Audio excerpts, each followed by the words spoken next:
నెల్లూరు జిల్లా కావలి నియోజకవర్గంలోని ఆముదాల దిన్నె గ్రామంలో నిర్వహించిన ఉపాధి హామీ పరిరక్షణ యాత్ర కార్యక్రమానికి కాంగ్రెస్ పార్టీ రాష్ట్ర అధ్యక్షురాలు వైఎస్ షర్మిలారెడ్డి హాజరయ్యారు. కావలి నియోజకవర్గ ఇన్ఛార్జ్ పొదలకూరు కళ్యాణ్ ఆధ్వర్యంలో ఈ కార్యక్రమం జరిగింది. గ్రామ ప్రజలు పెద్ద సంఖ్యలో పాల్గొన్నారు.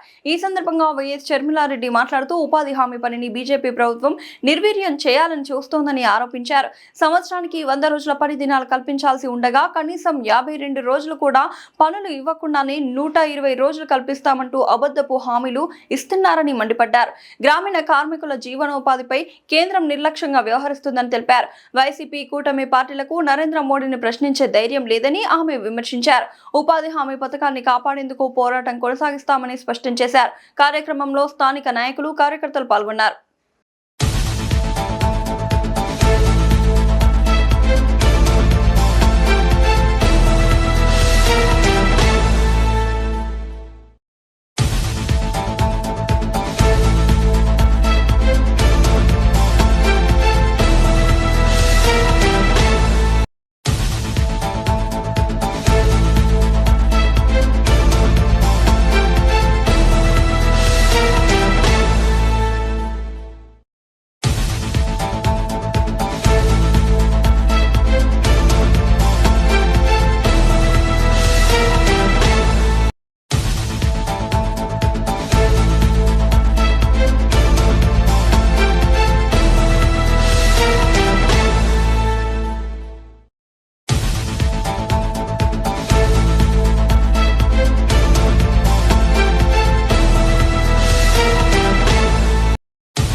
పని ఇచ్చే చిత్తశుద్ధి ఉంటే కనీసం 100 రోజులైనా పని ఇచ్చేవాళ్ళు.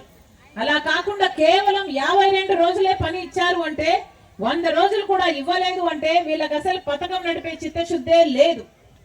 కాబట్టి ఈ మాట ఎవరు కూడా నమ్మకండి. ఇది వరకు ఉపాధి హామీ కాంగ్రెస్ పార్టీ తెచ్చిన మహాత్మా గాంధీ ఉపాధి హామీ పథకంలో కేంద్రమే మొత్తం నిధులన్నీ పెట్టుకునేది. అంటే 100% నిధులు కేంద్రం నుంచే వచ్చేవి ఉపాధి హామీకి. కానీ ఇప్పుడు బీజేపీ పార్టీ తెస్తున్న ఈ కొత్త చట్టంలో 100% కేంద్రం ఇవ్వదట, 60% వాళ్ళు ఇస్తారట, 40% రాష్ట్ర ప్రభుత్వం డబ్బులు పెట్టుకోవాలట.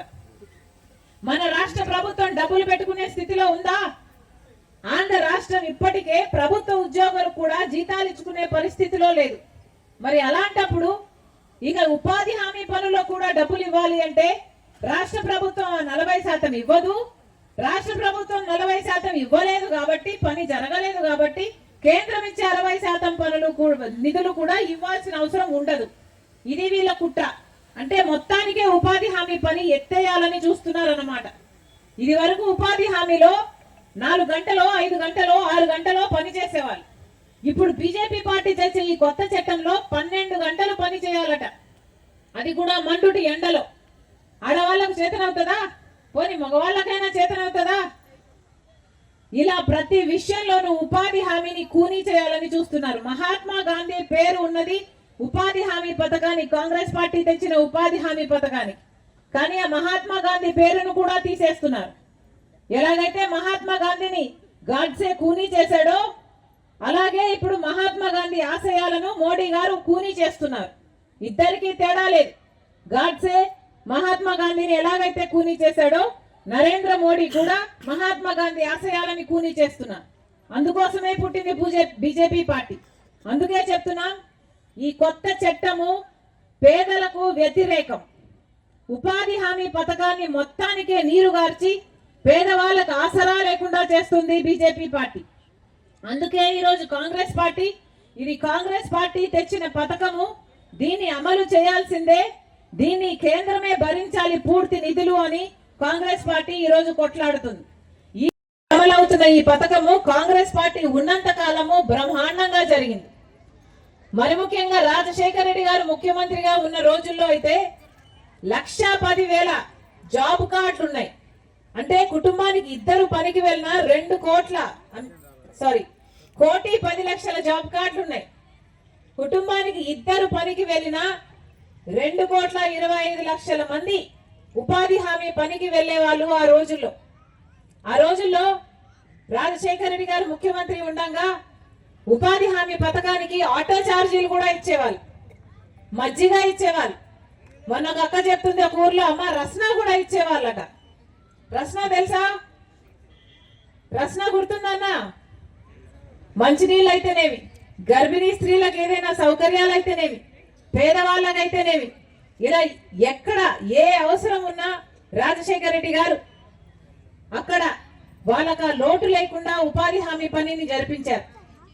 రాజశేఖర రెడ్డి గారు ఉండగా ఉపాధి హామీ పని కోసము మాకు డైరెక్ట్ గా డబ్బులు పడేటట్టు చూడండి, మధ్యలో కమిషన్లు కట్టింగ్లు లేకుండా చూడండి అంటే ఏకంగా ఒకేసారి 60 లక్షల అకౌంట్లు ఓపెన్ చేశారు ఆ రోజు రాజశేఖర రెడ్డి గారు ముఖ్యమంత్రిగా ఉన్నప్పుడు. ఆడవాళ్ళు మాకు కూడా సమానమైన వేతనాలు ఇవ్వండి, ఉపాధి హామీలో మగవాళ్ళంత పని చేయలేకపోయినా బిడ్డల భారం మా మీద ఉంది, కుటుంబాలు నడుపుకోవాలి అని చెప్తే రాజశేఖర రెడ్డి గారు ఆ రోజు ఆడవాళ్లకు కూడా సమాన వేతనాలు ఇచ్చేటట్టు చూశారు ఉపాధి హామీ చట్టంలో. కానీ ఈ రోజు ఉపాధి హామీ చట్టం ఎంత ఘోరంగా తయారైంది అంటే అసలు ఎక్కడైనా కూడా కనీసం మంచినీళ్ళు కూడా దొరకటం లేదు. ఉపాధి హామీ పనికి చెప్తున్నారు కానీ కరువు పని 100 రోజులు జరిపాల్సి ఉంటే కనీసం పోయిన సంవత్సరం 52 రోజులు కూడా నడవలేదు. ఎంత ఘోరంగా తయారైంది అంటే ఉపాధి హామీ చట్టము, ఉపాధి హామీ ఈ పథకంలో ఉన్న వాళ్ళను ఒకే సంవత్సరంలో, నిన్న సంవత్సరంలో 2025లో ఏకంగా 18.5 లక్షల జాబ్ కార్డులు ఒకేసారి తొలగించేశారు మన రాష్ట్రంలో. అంటే ఇక ఉపాధి హామీ పని ఉండటానికి వీల్లేదు, అవసరం లేదు, ఉపాధి హామీ అవసరమే లేదు మన ప్రజలకు అన్న రీతిలో పాలకులు వ్యవహరిస్తున్నారు. ఉపాధి హామీ చట్టానికి మహాత్మా గాంధీ పేరు పెట్టింది కాంగ్రెస్ పార్టీ. కానీ ఇది చట్టాన్ని తీసేయాలి అని, మహాత్మా గాంధీ పేరును తీసేయాలి అని బీజేపీ పార్టీ ఒక కొత్త చట్టం విబి గ్రామ్ అనే బీజేపీ పార్టీ ఉపాధి హామీ చట్టాన్ని అమలు చేయాలని చూస్తుంది. ఇంకొక 6 నెలల్లో అది అమలు అవుతుందట. ఇది వరకు ఉపాధి హామీ చట్టం, కాంగ్రెస్ పార్టీ తెచ్చిన ఉపాధి హామీ చట్టంలో 100 రోజుల పాటు ఎవరైనా గ్రామస్తులు మాకు పని కావాలి అని అడిగితే గ్రామంలో పని కల్పించాలి, చేసిన పనికి 15 రోజుల్లో వేతనాలు ఇవ్వాలి అన్నది చట్టం. ఇది వరకు గ్రామంలో ఏదైనా పనులు అవసరమైతే ఉపాధి హామీ పని దానికి వాడుకునేవాళ్ళు. అంటే గ్రామాలలో గ్రామ సభలు పెట్టి గ్రామ పంచాయతీలో ఆ ఊరికి రోడ్డు కావాలనా, లేక బావి కావాలనా, పూడిక తీయాలనా, లేక గట్టు వేయాలనా, చైన్లో పని చేయాలనా అన్నది ఏ అవసరం ఉంది ఆ గ్రామానికి అని చూసి ఆ గ్రామానికి కావాల్సిన పనులు ఉపాధి హామీ చట్టంలో అమలు చేసేవాళ్ళు. దానికోసమని గ్రామస్తులు వెళ్లి పని చేసేవాళ్ళు. దానికి వచ్చిన కూలీతో 4 కుటుంబాలు బ్రతికేవి జరిగింది. మీ అందరూ కూడా మాతో పాటు కలిసి ఉపాధి హామీ పని ఎలా యథావిధిగా జరిగించాలి, పేమెంట్లు ఆన్ టైంలో 15 రోజులకే ఇవ్వాలి, ఉపాధి హామీ పని 100 రోజుల్లో 200 రోజుల్లో ఇంకా ఎక్కువ చేస్తే చేయాలి, వేతనాలు కూడా 400 రూపాయలు అలా ఎక్కువ చేస్తే చేయాలి తప్ప దీన్ని కూనీ చేసి అసలు కేంద్రం మొత్తం నిధులు పెట్టుకోదు అని చెప్పడం పూర్తిగా అన్యాయం అని మీ దగ్గర నుంచి కూడా రావాలి. అమ్మా, మేము మీకోసం పోరాటం చేస్తున్నాం. కాంగ్రెస్ పార్టీ ఇక్కడ నిలబడింది. ఈ ఉపాధి హామీ పని ఎంతో మంది పేద వాళ్ళకి జీవితాలను నిలబెడుతున్నది కాబట్టి వాళ్ళ కోసం నిలబడాలని నిర్ణయించుకొని ఈరోజు ఉపాధి హామీ పని రక్షించడం కోసం ఈరోజు రాజశేఖర రెడ్డి బిడ్డ మీ ముందు నిలబడింది ఉద్యమం చేయడానికి. మీ అందరిలో కూడా చైతన్యం రావాలి. మీ అందరూ కూడా ఉపాధి హామీ పని కావాలి అని ఎక్కడికక్కడ మీ ఆఫీసర్లని అడగాలి. అంతేకాదమ్మా, ఈరోజు మన రాష్ట్రంలో ఎన్నో సమస్యలు ఉన్నాయి. ఒక ఉపాధి హామీ పనే కాదు, రైతులకు ఏ మాత్రం ఆసరా లేకుండా పోయింది. పండించిన పంటకు గిట్టుబాటు ధర లేదు, మద్దతు ధర లేదు. ఎన్నో చోట్ల రైతులైతే రోడ్ల మీద వాళ్ళ పంటను పోసుకొని వేస్ట్ అయిపోయింది అని ఏడుస్తున్న రోజులున్నాయి. ప్రతి రైతుకి సగటున 2.5 లక్షల అప్పు ఉంది మన రాష్ట్రంలో. విద్యార్థులకైతే చదువుకుంటున్నారు, ఉద్యోగాలు రావటం లేదు. డిగ్రీలు పీజీలు చదువుకున్న బిడ్డలు కూడా ఈరోజు డ్రైవర్లుగా గిగ్ వర్కర్లుగా మిగిలిపోతున్నారు. ఆ సమస్యలన్నిటి మీద కొట్లాడాల్సిన అవసరం ఉంది. కాంగ్రెస్ పార్టీ వీటన్నిటి మీద కొట్లాడుతుంది. కానీ మీరు కూడా కాంగ్రెస్ పార్టీ వైపు చూడాలి, కాంగ్రెస్ పార్టీని బలపరచాలి.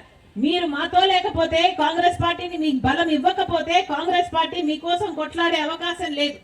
మళ్ళీ చెప్తున్నాం, ఇప్పుడున్న పార్టీలన్నీ కూడా, తెలుగుదేశం పార్టీ అయినా సరే, జనసేన అయినా సరే, వైసీపీ జగన్మోహన్ రెడ్డి గారు అయినా సరే, మొత్తం అందరూ బీజేపీకి అమ్ముడు పోయారు. బీజేపీ బానిసలుగా తయారయ్యారు.